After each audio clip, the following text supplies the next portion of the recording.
Inilah kisah seorang wali Allah yang namanya tercatat di Lauhil Mahfudz, ada di neraka. Dikisahkan, ada seorang sufi dari kalangan tokoh tasawuf yang bernama Syekh Abdul Aziz Ad-Dabbagh.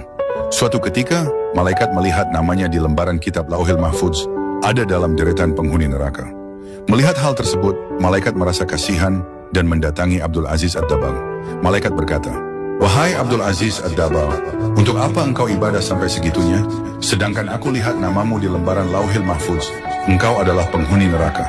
Mau ibadah bagaimanapun, engkau tetap akan masuk neraka." Kemudian Abdul Aziz menjawab, "Wahai malaikat, surga dan neraka bukan urusanku. Aku diciptakan oleh Allah hanya untuk beribadah kepadanya. Sebagaimana Allah berfirman, tidaklah aku ciptakan jin dan manusia kecuali hanya untuk beribadah kepadaku.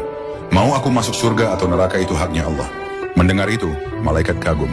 Kemudian malaikat kembali ke Lauhil Mahfudz dan melihat nama Abdul Aziz sudah diubah oleh Allah menjadi penghuni surga.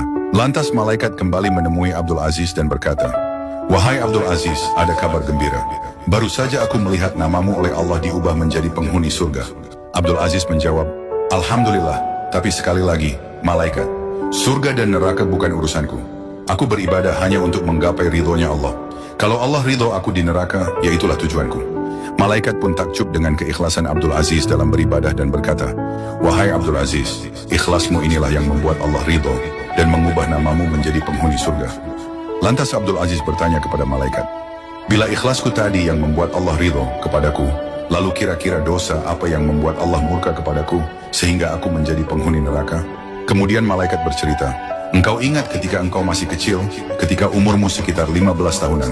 Engkau ingat ketika engkau tidur di kamar tidurmu, kemudian engkau mendengar suara langkah kaki ibumu menuju tempat tidurmu untuk menyuruhmu membeli sesuatu di pasar?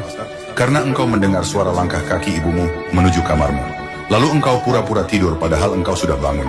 Kau pura-pura tidur agar engkau tidak disuruh pergi ke pasar. Ketika ibumu membuka pintu kamarmu dan melihatmu masih tidur, ibumu merasa kasihan dan tidak jadi menyuruhmu ke pasar. Sebab engkau bohongi ibumu, maka Allah murka dan menjadikan namamu sebagai penghuni neraka." Mendengar cerita dari malaikat, Abdul Aziz pun beristighfar memohon ampun kepada Allah. Semenjak kejadian tersebut, Syekh Abdul Aziz Ad-Dabbagh di sisa umurnya tidak pernah berceramah kecuali tentang berbakti kepada orang tua.